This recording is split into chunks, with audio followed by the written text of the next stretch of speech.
I think most red teams do pen testing as part of it, but pen testing can also stand on its own. If you look at your average red team engagement, you are running pen tests against different controls. It's just a lot more holistic. Welcome to Unspoken Security by ZeroFox, the raw and gritty podcast for cybersecurity professionals who want to understand how threat actors are leveraging the internet.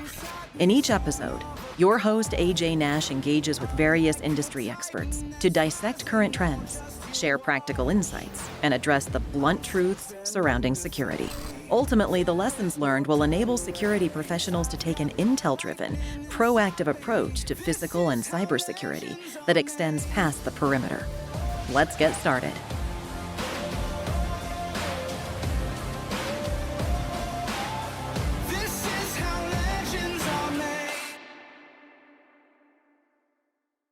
Hey, thanks for tuning in for another episode of Unspoken Security.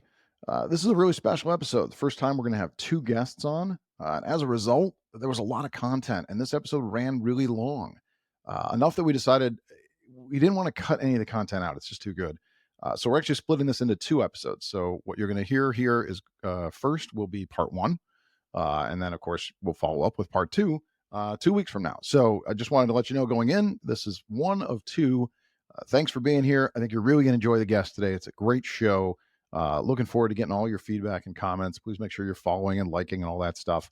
And then you'll have to tune in a couple weeks to catch the second episode.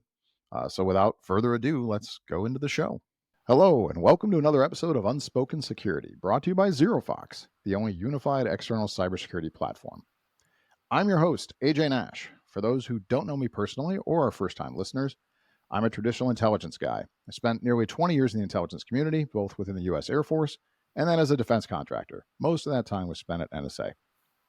I've been in the private sector for, 8.5 years now, primarily building or helping other people build effective intelligence-driven security practices. I'm passionate about intelligence, security, public speaking, mentoring, and teaching.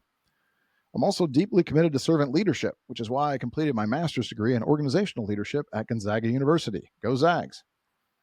The goal of this podcast is to bring all of those elements together with some incredible guests and have authentic, unfiltered conversations, even debates, about a wide range of challenging topics. This is not going to be your typical polished podcast. You might hear or see my dog, although to be honest, she's actually not in here today, surprisingly. People might swear here. I can't speak for the guests today. They seem pretty clean cut, but we'll see what we can get them to do. We may argue or debate. That's all okay. Listen, think of this podcast as the conversation you might overhear at a bar after a long day at one of the larger cybersecurity conferences, like all the ones we're about to get ready to go to this year. These are the conversations we usually have when nobody's listening. Today, we have a special new twist on the show, as we don't just have one guest, we have two. They're a dynamic duo of Anna Aslanishvili and Shawn Abelson from Pine Risk Management. They're experts in security risk management, physical pen testing, social engineering, and a whole lot more, with about 30 years of combined experience. They're also both graduates of the University of Minnesota, which is the flagship university of my home state, and I wasn't good enough to go there. So, Anna and Shawn, is there anything I left out in terms of your bio that you want to add before we start jumping into the conversation? I think you nailed it. Anna, did I pronounce your name correctly the first time? Actually, shockingly, yes. What? I'm not going to do it again, I'm sure. It's the one and only time, so I'm glad it was recorded. Shawn, yours is a hell of a lot easier. So... Listen, the title of today's episode is Challenging Assumptions at the Intersection of Cyber and Physical Security. One of my longer titles, I guess, but I thought it was really important. I know we talked about this a little bit in the prep. I think it's a really interesting topic, the challenging these assumptions and specifically that intersection of cyber and physical security, because a lot of organizations I've worked with or visited or talked to, consulted with, dealt with in any way, they seem to have these areas segregated, right? Physical's over here, cyber's over here, never the two shall meet. They're different people from different cultures and backgrounds. So the idea of, how they intersect and talk about those assumptions, I think is really, really interesting. So, with the two of you guys, I know you got a great background in this space, and we talk a lot about in the physical security case, we talk about pen testing, right? But physical pen testing, not that technical piece, and red teaming. But I'm curious, what are the foundations of effective red teaming? And for that matter, what's the difference between penetration testing, pen testing, and red teaming in your minds? I can take this one. First of all, thanks for having us. I'm excited to be the first duet on the podcast, just to have a chance to talk to you. Totally. As far as the foundations of red teaming go, one of the things that are frequently forgotten is that red team really is a blue team with a twist. And what I mean by that is that we all have the same mission. The blue team is there to defend the company, set it up the best it can to protect everything that matters. And red team has the exact same mission.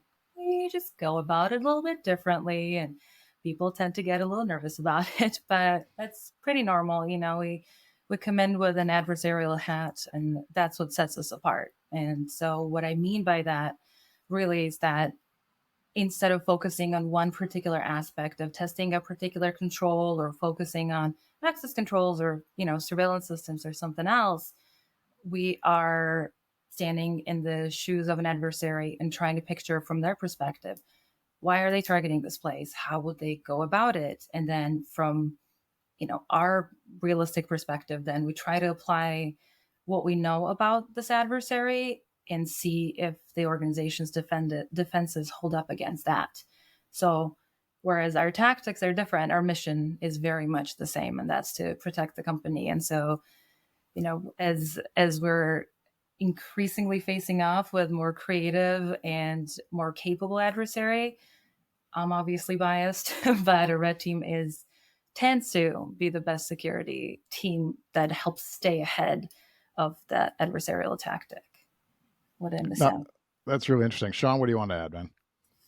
No, I think you hit the nail on the head with each of those points, especially the difference between red teaming and pen testing. In my mind, you're going to ask 100 red teamers and get 150 different opinions on it. But on the physical side, especially, pen testing is when you try to break into a building, and red teaming is when you do it with an adversarial perspective, adopting an adversary's motivations, capabilities, and tactics. A good red team, before they say, I'm going to break into this building, they zoom out and say, who are the adversaries? They use threat intel for that. Who are the adversaries? What are their tactics? What's the threat surface? And then they determine, is the best way to get access to your most valuable critical information, trade secrets, intellectual property? Is it breaking into the building? Is it one of dozen social engineering or other ways to get access to that? And so in my mind, pen testing is more control focused. You're testing your access control, your security guards, controls against tailgating, things like that. And red teaming, you zoom out, and those are part of the tactics, if an adversary would do it, that a red team does. So it's interesting. And I Bustin, for both of you, I really appreciate you answering it this way, right? Because these terms are often used interchangeably. And from what you're saying, they really shouldn't be. It sounds like, and I don't want to put words in your mouth, so you tell me, pen testing can be on its own, right? Anybody can pen test, just check, see, does the door lock work? Does the mechanism work, right? Whereas from what you're saying, red teaming requires staying within a boundary of, what do we know of the adversary and following their rules of engagement, right? So we're emulating a specific adversary, a specific group. But do you think pen testing is still sort of a subset of that? Like if you're going to emulate a specific organization, hey, we know they act in this way, and this is how they tend to like to break into buildings, and so we're going to follow that tactic. But then we're still going to test. Obviously, we're doing the penetration testing in the way in which that adversary would be. So, are you saying that pen testing can be a subset of red teaming, essentially?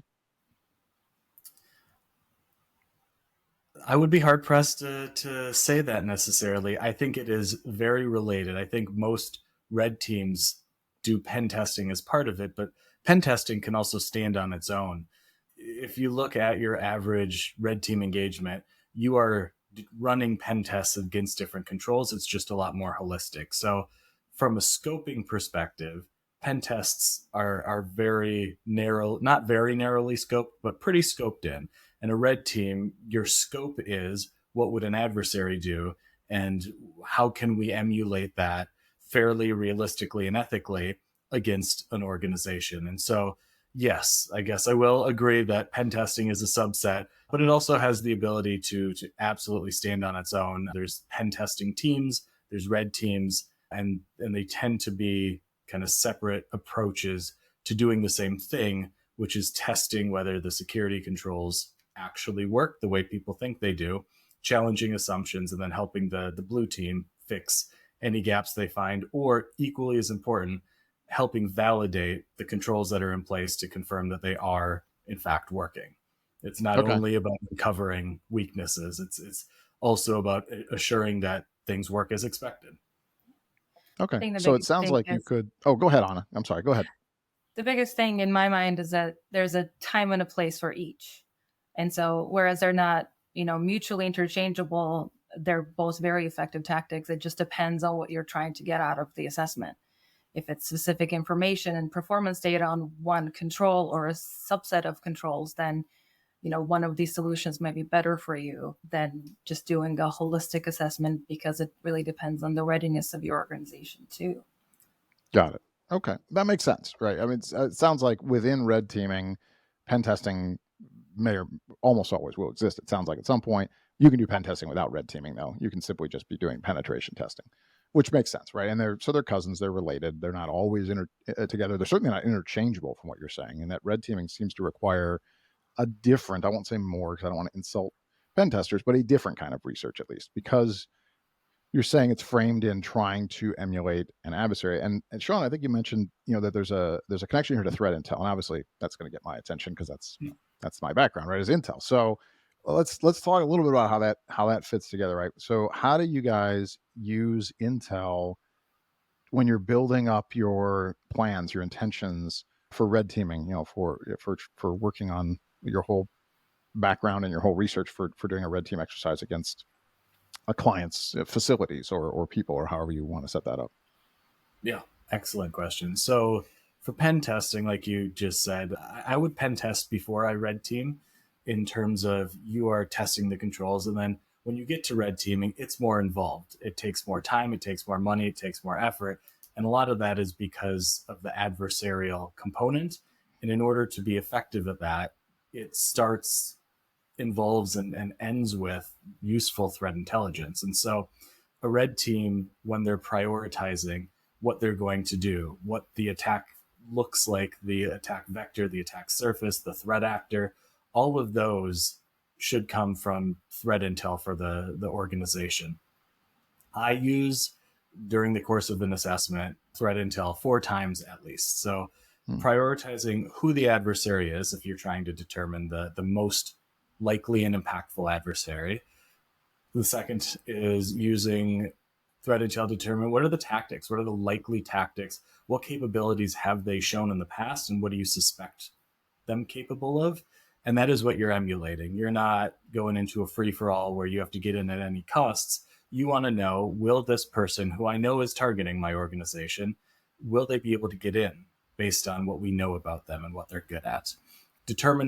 For number 3, determining what the target is. Their motivation helps to determine if they're trying to embarrass your company, recruit your employees to be insider threats, or steal intellectual property to give it to a company in the local country if it's a nation state actor. And so figuring out what their motivation is and what they might actually target is the third.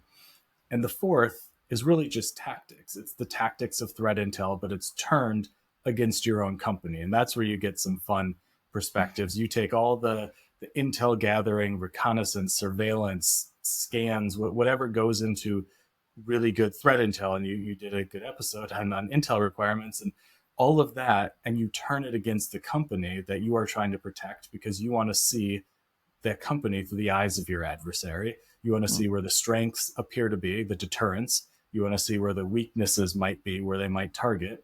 And then you use threat intel to actually go out and do the assessment and see if an adversary can string a chain of vulnerabilities together in order to actually get into your organization, whether it's cyber or whether it's getting through multiple layers of physical security. So any good full-scale, realistic red team engagement, like threat intel, is the crux of that. Well, I love hearing that, obviously. Anna, do you have more great things to say about threat intel? Well, when I tell people what my job is, if I had a penny for every time someone's asked me if I'm the person dropping off from a helicopter. And Are you? Unfortunately, in the years that I've done this, I have yet to find a threat actor whose tactics are drop on top of the target building from a helicopter and then infiltrate. That's saved for movies, and it doesn't actually work that way. What works very well, however, is intelligence. And there's threat intel for the adversary, and then there's target intel in terms of what life looks like at what you're trying to protect, right? And so more often than not, it's not sexy uniforms and jumping out of helicopters. It's sitting in a surveillance van for hours and hours and hours and regretting your career choice. And you get a couple hours of action, and then you're sitting in that car again taking note. But that is ultimately what makes you successful in the long term. But without intelligence, I don't think red teams are anything. Yeah. Definitely not a recruiting case for red teaming, right? I mean, I'm not gonna lie. I thought we were gonna do like a Mission Impossible discussion here and helicopters, and you're saying no, there's none of that. No leather outfits and the lasers, mazes. What's that? I have outfits. Well, I know you have a bunch of wigs. I know we talked about that before the show. So I'm sure you have a lot of disguises, which maybe we'll get a chance to get into. But it doesn't sound like there's a lot of like, the whole laser beams you have to duck around and get through and try to steal the big diamond. It doesn't sound like there's any of that, with Mission Impossible music playing in the background. It's mostly just sitting in vans, observing and taking a lot of notes, it sounds like. Yeah, and guns. Yeah. Oh, guns. Well, now you got my attention. Trying to avoid guns. Yes, I think that's a good choice. Yeah, it's hard. I mean, we've done a lot of assessments at financial institutions with armed guards or off-duty law enforcement, directly targeting police stations, being hired by cities or police stations, and obviously those are interesting targets, and you just function differently. I've been lucky or unlucky enough to have a police helicopter called on me once, though it was canceled before it arrived. But see, at least someone gets helicopter. Yeah, there's a helicopter. You just gotta figure out a way to make it happen, Anna. That's all. You just got to really piss some people off, apparently. So yeah. Now, out of curiosity, I know this is off the topic from where we are, and we'll get back on the right questions. But do you carry like documentation in the event things go really badly? Do you have like a note from who hired you to say, hey, please don't shoot me. I'm not actually a bad guy trying to break into the police station. Your chief hired me, or whoever the hell hired me. Do you have documentation? Or yes, and Anna's nodding. Intense nodding. Right? Yes, I would argue, based on what I've seen, that we're some of the most risk averse red team. We'll still go out and do the full assessment, but we'll do safety briefings with the team and with the client beforehand. We need to have, I think everyone will have a version of a letter of authorization, get out of jail free card, which is signed by the client who you've confirmed owns the property, has control over whether you're allowed in there, etc. And there's multiple other methods depending on the target, depending on the type of engagement. Sometimes law enforcement, like if you're actually climbing fences and doing things the public might see, and you have a good relationship with the cops locally, we've given them a heads up that if they get a call, they might want to check with us, or at least be aware that people might have a letter that says to call the owner of the property. And so there's lots of safety measures that we put in place, almost all of which are proactive, but a few of which are based on lessons learned over the years to keep ourselves and the team safe. So nice. So you do validate that whoever hired you actually owns the property and is all like, I can't hire you to red team a bank and then go rob the place. I'm guessing like you're not gonna can't contract you for that, right? I mean, that's good. I don't plan on it for anybody who's listening, but I was just curious, just making sure. Just going back to that intelligence, we're going to be okay. Yes. I don't own a large bank, so we're not going to go there. And competitive intel, like there's none of the, like if you're red team, like you're good at identifying, gathering information, getting into places, but there's a very straight line of like red teaming is just of your own. You have to have permission, and you're testing to improve your own security. Anything besides that is like the competitive intel side quickly becomes a crime if you don't have permission to actually break into a property. So making sure there's all the due diligence needed ahead of time is incredibly important. So I know I didn't make a case for selling my profession earlier very well, but keeping the competition down, I got it on it. I know, smart business. Yeah. But one of the ways that you can keep the fun in the job is by having all these stops ahead of time. So you're not finding out the hard way and not only putting yourself and your team that's on the ground in danger, but also putting your client in front of reputational risk, financial loss, right? Anything that would get them the opposite of what they're looking for.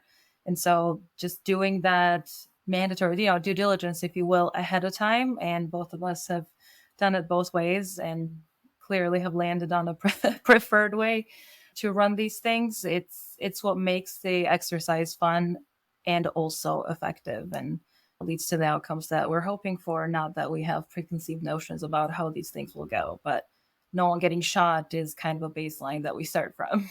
That's it seems neither of you have been shot, I'm gonna guess, right? No, or shot Correct. at, even for that matter. No, Good. I've Good.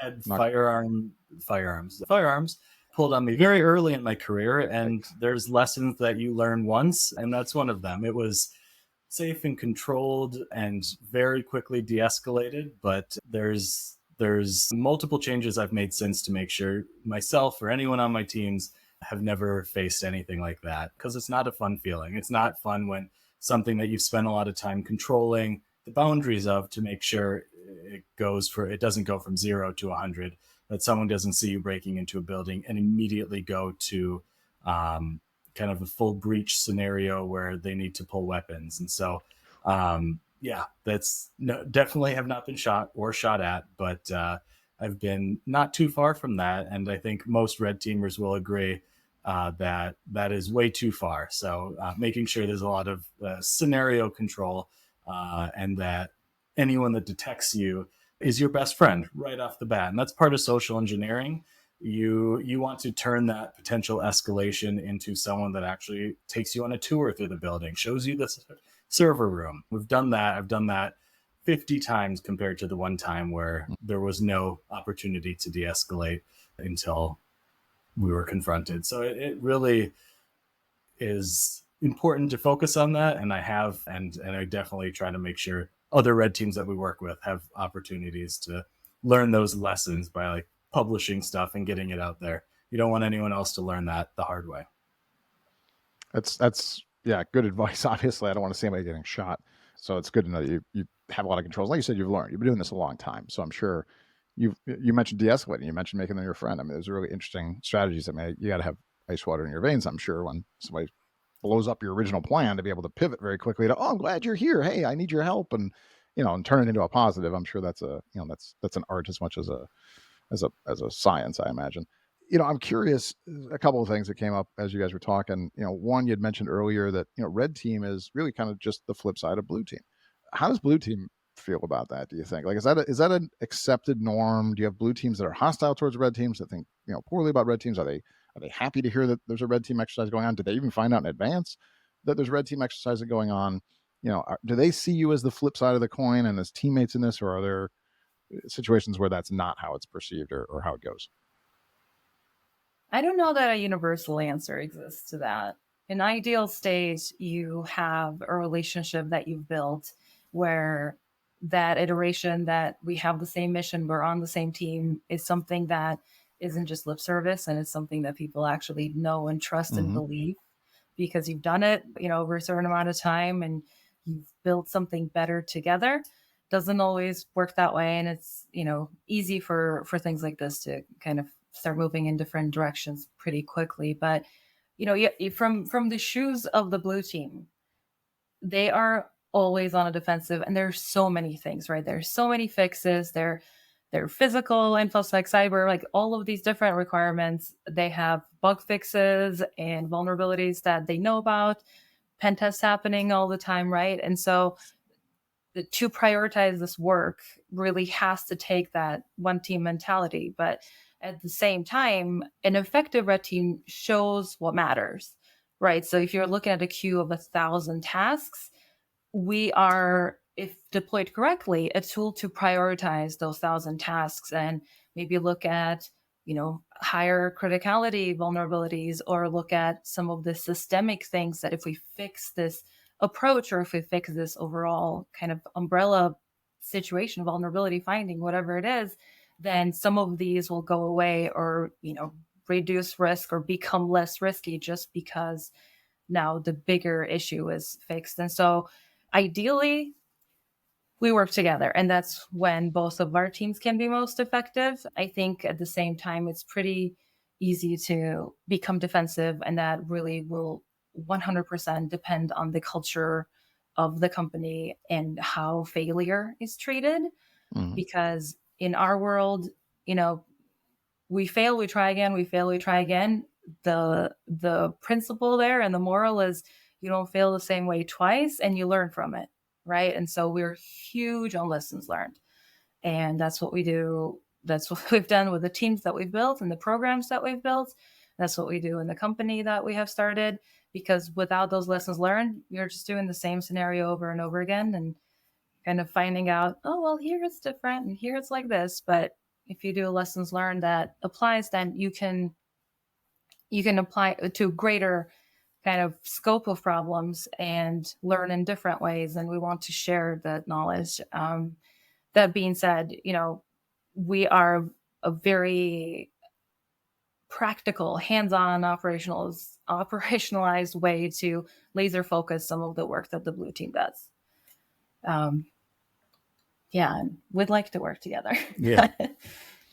I like an ideal scenario is a red team is conducted, and then there's kind of a purple team engagement after, where both the blue team, which I don't know if we've defined it, I think it's generally well known, but the blue team is everyone on the security team that's not the red team. So all the defenders, Right. all the people trying to protect. And so ideally there's kind of a purple team engagement that you have after, where you focus more on learning, less on reporting. There's an opportunity, instead of just dropping a lengthy report, you actually walk through each of the things you did, and they suddenly become a lot more clear and compelling. You can do what we've done. So there's the blue team, and then the blue team is always struggling for budget. And so one thing we've done is bring people from the financial office, from the CFO's office, the people that actually give the security team the budget, bring them out on some parts of a red team assessment and say, hey, we know that the security team's asking for more money for this. We're going to test it in real life. This is all real. This is not controlled. And you are going to see, and maybe if we're feeling kind of crazy, we'll actually have them join the red team, be guest red teamers and try to break into a building. And if they suddenly see firsthand the gaps that exist, that changes multiple perspectives, whether it's a blue teamer, guest red teamer, or someone in the accounting department that does budgeting.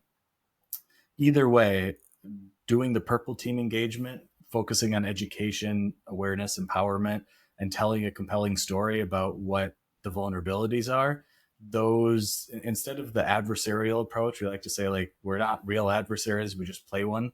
And so making sure that you internalize that and communicate that to the blue team leads to much better relationships with those teams. And so it is a constant. Like, the reason we have a lot of ideas and work here is because there's oftentimes that people are not open to being tested. No one wants to be tested by something that's kind of out of their control, and red teaming is independent, should be independent in how they approach it. And so it takes some upfront listening, really listening, but you can absolutely get to a more collaborative place. Do you get introduced to them, like when Oh. you're brought in on a project? Is it something where leadership does this and doesn't tell blue team at all? Do you get an introduction? Do they talk about rules of engagement, or is it just sprung on them, or is there a mix? I'm going to gamble it's probably the latter, but do you guys ever get a chance to talk to them in advance, build that relationship before you go try to break down everything they're doing and make them better? The ideal scenario for me is kind of, as a consultant, a lengthy, like an ongoing relationship where you test. They have you show them in person, you have opportunities to fix them, and you go back and test. And so you're talking to them as people try to figure out, hey, how do I fix this specific vulnerability? They might reach out when they're trying to find the right hardware, software, etc. And that is an ideal scenario, not just a one-off, but an ongoing relationship. We got an opportunity to build an internal red team, the biggest physical one in Silicon Valley for a while, which was really fun and exciting. And in that case, you're sitting next to the blue team. You're surrounded by them, frankly. you're like 5 against 300, and that's perfect. Like, that's great, because they can walk over to your desk and say, hey, we were looking at this risk that was reported. It came from your team. Can you show us? Like, let's walk over to a door and show us what this is, so we can be confident that when we're fixing it globally with standards and things, that we know how to fix it. And so like that is an ideal scenario, either an internal red team or kind of an ongoing relationship where you do the assessment and then you support them as the blue team tries to fix it. So yes, very rarely will we not get to meet them where it's just like a CFO or CFO's office that wants to see how the security money is being spent will bring us in to assess it and then say, awesome, thanks for the report. We'll take it from here. Almost never happens. It's usually kind of a collaborative. It turns from a red team to a purple team effort after. I mean, I have a caveat to that. I agree that it's dynamic work, and the most fruitful it can be is when everyone's on the same page for what's happening. Mm-hmm. That being said, as far as the actual assessment goes for data gathering purposes, there is some healthy level of isolation that needs to happen to keep the performance evaluation realistic. Sure. The Makes goal sense. with this is authenticity of the test, and kind of mentioned in passing. Yeah. We mentioned in passing the importance of independence for red teams, and that's really where it comes in. We should have the freedom to threat model. We should have the freedom to test to the extent that we think an adversary might pursue something. Obviously, with restraints, constraints, ethics in place, everything reasonable, right? But it should be done in a way that is realistic in its outcomes. And so if you're doing a test at let's say a data center or a third party site, for example, and the guards know that there's a test coming tomorrow, you're going to get a very different staffing, first of all, and you're going to get a very different treatment as someone who's trying to infiltrate than you would if they know that, every quarter they get tested or have no expectation of being tested at all. And just having those different data sets and also having all of those data sets for a mature organization makes a really, really big difference, because if you have that relationship on a leadership level, they might have a good idea of what some of these trends are or what some of the kind of boots on the ground are experiencing in terms of, bottlenecks or issues, but there's always a little bit of a disconnect. And so we kind of stress that we want to understand the pain points of the people that actually do the work and not just people that make decisions, because I think ultimately, to be effective, both of those points are critical to know, but without each other, that's not a complete picture. And the goal for us is to build that picture out as much as possible, because we do kind of this very narrow niche of work that no one else tends to do or no one else has a full overlap with. And so I would just caveat this really long point. Fully agreed. OPSEC is essential in terms of making sure it's a pure, accurate, realistic engagement. Sure. No, that makes sense. Listen, both your answers made sense there. I appreciate you jumping in on it with the clarification. There's a line there, as you said. There has to be, right? If everybody knew when it was coming, hey, if tomorrow's testing day, yeah, you're going to get your most senior security people on their highest guard, very vigilant. That's not legitimate, right? You're not going to get the rookies. You're not going to get the people who are taking extra smoke breaks or, just not paying attention to whatever. Not to insult people, right? We're not always 100% highly vigilant, right? They're on their phones, whatever, right? We're not 100% vigilant all the time. But if you told me tomorrow's the day, yeah, it's, I'm going to be at my best, right? I was in the military. If you told me tomorrow was inspection day for my uniform, I'm going to be ironing my uniform tonight and cleaning everything up and being perfect. I'm going to get a haircut today. I'm going to do all the things I'm supposed to do. If you don't tell me, hopefully I'm within regs. I mean, I'm supposed to be. That's my job if I'm in the military, right? But I'm probably not going to be perfect, right? And that's the goal. So jumping a bit ahead here. So you talked a bit about this. There's a lot of cat and mouse game in this. There's hopefully some teamwork, as you said, but there's points when there's not, by design, because your job is to get a realistic assessment, right? So where do you draw the line on ethics on this? What's ethical, what's unethical in terms of tactics and strategies? So, I will say, in my world, we talk a lot about some of this stuff for, I don't know, phishing testing. I'll use as an example, what's ethical, what's not. I tend to be, for what it's worth, I know people have all sorts of opinions. I'm curious to get yours. I've pretty much said, listen, adversaries don't follow rules. So I'm probably not going to either. There's a difference between what's kind and what's fair are two very different things. Adversaries don't give a damn about fair. So there aren't topics that'll be off limits. So I kind of fall into that same boat, with the caveat that I would, in training, make sure to constantly train people on things that would never come in email. You're never going to get a pink slip in email. All right. So if somebody sends you a phishing campaign that's talking about, layoffs and you're getting fired, it has to be phishing, because we would never do that as a company, because that's a horrible way to notify people. You wouldn't do that, right? So you do it in training. But then I would use layoffs as a phishing campaign. I don't consider that to be cruel, because I've trained people. We would never do that. We're not a cruel company, right? But what are your thoughts, like, on ethics? What's ethical? What's unethical? Where do you draw that line when you talk about your strategies? Yeah, this is subject to endless debate from my experience. So I don't have the same opinion in terms of how you'd approach the phishing scenario specifically. And that's good, right? Anytime I disagree with someone, I like to call it out as like, that's good, because there's more than one perspective and we're not just group thinking each other. Now we get to fight. That's what I said would happen in the opening. Right? Now we get to duke it out. All right, you tell me why I'm wrong, and I'll tell you why you're wrong. No, great. I mean, I don't know if this I'm curious to hear your thoughts. We're probably the closest guests to you so far, and so we're actually not far apart. We could have done this in the same room today. They're only like 20 minutes from my house. So if this gets ugly, one of them leaves the screen, you better watch. She might show up, or I'm assuming it's Anna. She might show up behind me, right? So yeah, we'll see if my house gets red teamed here shortly, or pen tested. But anyway, yeah, go on. So you think I'm wrong, which is cool. Like you said, I agree. It's different opinions. So what are your thoughts here?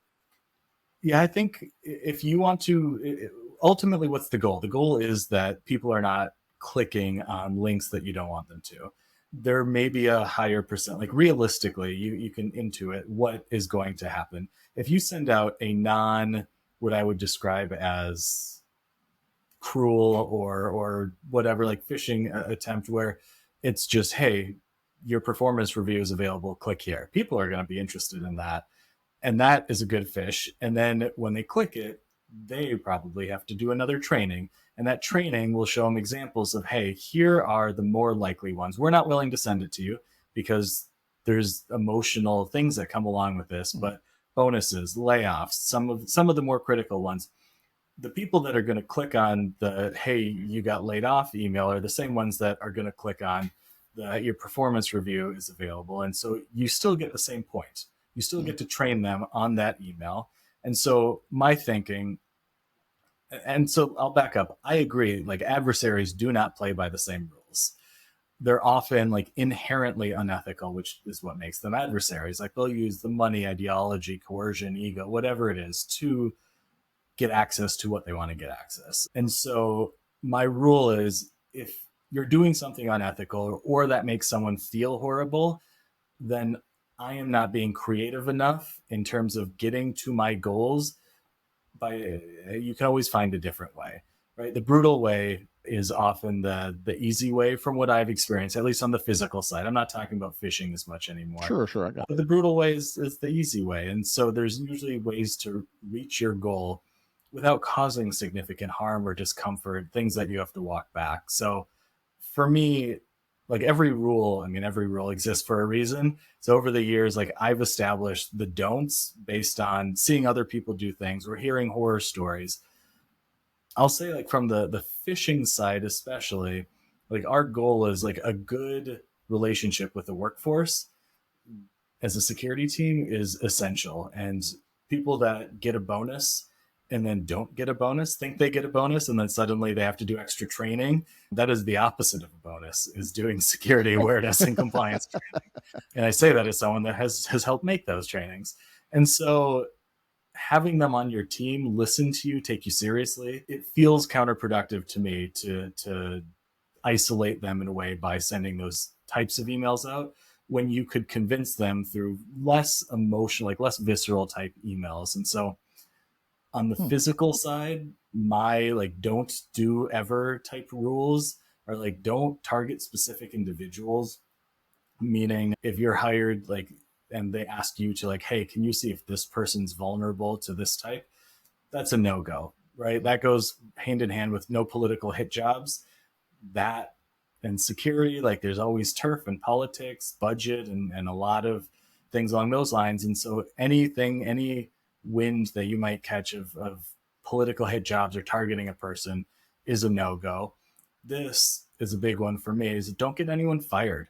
testing isn't to try to rat someone out and get them fired. It's to find ways where something doesn't work. If you get past a security guard because they weren't paying attention, this is every time we do an assessment, you do this. If you can get past a security guard who's texting or even vulnerable to social engineering, it's not that security guard's problem. Like usually it's a system problem. Usually you're paying someone minimum wage to protect a multi-billion-dollar company, or you have a single point of failure, which is a human point of failure, when in fact it should be multiple layers of security that need to fail for someone to get into your building. And so ultimately, making sure you don't give names of individual employees or security guards unless they did a good job. Then you want to give them credit as many places as you can. And then obviously on my side, I guess not obviously from my experience, but no bribery or coercion, right? You can always pay someone to get into a building, especially if there's 500 security guards, instead of actually potentially committing crimes or entrapping someone, not legally, but just ethically.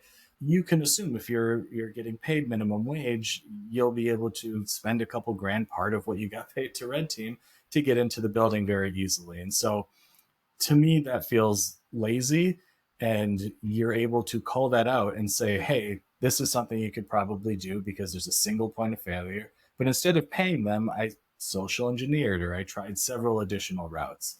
And so there's always ways around that. So do you just include that like in an after action report as an assumption? Like, we didn't do this, but we just have a general assumption. Listen, for enough money, I could buy my way into any facility. So we just have that as a general assumption. Because I mean, you're saying it's a thing you think would work, but you just don't do it because it's lazy, which I totally admire. Like, just there's certain things that are just lazy. And I got to rethink my phishing thing just based on what you said. If you're saying that the same profile of a person would answer this one as that might be a better way to pivot as opposed to running up the stress on them. So that's a really good point. But for a report, you just have that as an after action where you just say, we made the assumption if we gave a security guard $5,000, there's a good chance one of them would have said yes because you only pay them X number of dollars or whatever. Do you even report that at all, or just leave it out altogether? So yes, but not as straightforward. So we're not going to automatically put that into a report. We are assumption challengers as a job. We're not going to just make an assumption and throw it in a report.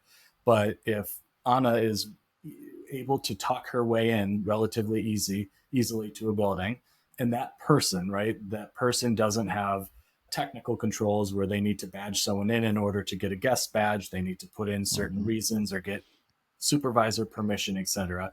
If there's not technical controls and you have a single point of failure, as we described the fact that you're vulnerable, your security guards are both a strength and a vulnerability, and here's how you can mitigate the vulnerability and exploit the strength.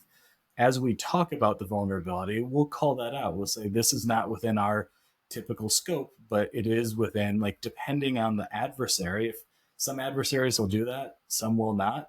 But depending on the threat intel and the adversary, we might say, this is a tactic we did not use, but the adversary is known to use it. We believe it would likely succeed because you have a single point of failure. And so that's usually how we would communicate it with a client if it's relevant in the situation. Anything to add? Any thoughts on your side? I mean, from my side as a social engineer who typically goes for that type of tactic first, what I'll say is that adrenaline is a very powerful teacher. And so you want to reserve that for lessons that, like, you really want to stick.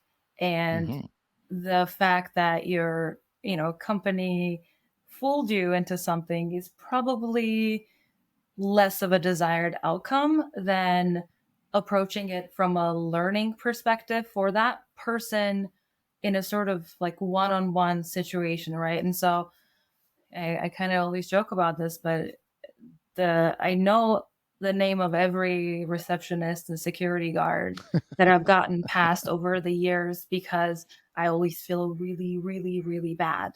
Because inherently what people want to do is help each other out. And I know what buttons to push to make you want to help me. But that doesn't mean you're bad at your job. Maybe it just means you're a good human, which says something about me, but that's separate. What we want to do, though, is stress the fact that this was a failure point, but a failure point, again, that we can learn from. And so if you do that, if you educate those people and kind of turn that around and be like, hey, I took advantage of you, and this is what we learned about this. These are some of the things that kind of also failed you. That person who now kind of feels a little bit less ashamed, a little less guilt, is now your best asset. They have become from someone who drones on through the annual security awareness training like the rest of us. No, I pay attention to every bit of annual security training. Yes, sir. All of us with have rapt said that attention. before. Yes. I am very interested annually in training. Either way, they now have a little bit of that personal experience that makes things a little spicier than the annual report tends to. And so they can be your best advocate, and they can be your best proliferation tool for what the best practice actually is. Because that's a good point. So you're saying if somebody's gone through it and learned, like that's not a negative, right? We shouldn't hold it against them. You don't look at them in less esteem, like they didn't know until they were trained, and now they know, so they're actually a good asset because they won't fall for it again. The critical point being learn. Yes. Yeah. So I will stress that. I don't think I can ever stress that enough. But as long as you learn from that and you never make that mistake again, that is the best job I can do as a red teamer. So like, yes, okay, maybe I was able to hit my objective or not. Either way, it's something that the organization gains from. If you fire that person and replace them with someone that has not learned that lesson, you're back to square one. But like, we've both gotten reach outs from people that we've social engineered, and then immediately, so like before you even leave the building, the minute the assessment's over, I have a rule that's like, be honest even when you're being dishonest. The second that the operation is over, go tell the person who you are, what you did. Tell them you're not putting their name in the report, except for this one thing that they did, which was really good, which is they challenged you up front. And then I've gotten reach outs after, be like, hey, did you just send someone to try to talk their way into the building? I'm like, no, but you should call someone because that's a real bad person, not a fake one. And so those people tend to end up being your biggest allies, your biggest assets after they've gone through it. If you take the time to debrief them, talk to them, ask how they felt. Like the best quotes and the most compelling stories I've put in reports have been from the security officers or the facilities people or the cleaning people who just had this sense that something wasn't right. They might have still let us in, but as soon as we debriefed afterward and talked to them, they're like, here is why I thought something wasn't right, and here's why you were able to talk your way past. And that gives, like, instead of just being like, I talked my way in, that gives specific information to the blue team, the security awareness team, whoever it is, on how to train and how to have easier reportings. Like, I knew something wasn't right, but I didn't know who to call. That is an easy thing for companies to solve. But without talking and debriefing with those people, being honest and joking and making sure they don't go home feeling crappy about their day. Let alone fired. Yeah, let alone fired. Right. And so I'll give credit, like Jason E. Street talks a lot about the educational component to red teaming. It's gone beyond just uncovering vulnerabilities. That part is equally as important now. All right. Well, that's all for part one. Hope you really enjoyed this so far. I mean, Anna and Shawn are really exciting, interesting folks. You can tell why this ran a bit long for us. This is just how we operate, right? It's a good conversation. They're really interesting, lots of great stuff. And again, didn't feel like cutting it down. There's so much here. We thought it was worth a couple of episodes. So this is the end of part one. We'll have them back here in a couple of weeks for part two, and you get a chance to see how it ends with some of the great stories they have. There's some really cool stories, real life events that happened. And of course, they're a secret, right? The things that have been unspoken. So please tune back in a couple of weeks, like and tweet and respond and feedback and all the things that go with this episode. But then please come back in a couple of weeks and catch the second half of Anna and Shawn's episode as we talk a bit more about some of the work they do in physical pen testing and beyond. So thanks again. Appreciate it for Unspoken Security. Looking forward to seeing you guys next time. That's a wrap for this episode of Unspoken Security, brought to you by ZeroFox, the only unified external cybersecurity platform. If you enjoyed this episode, follow us wherever you listen to your favorite podcasts. See you next time.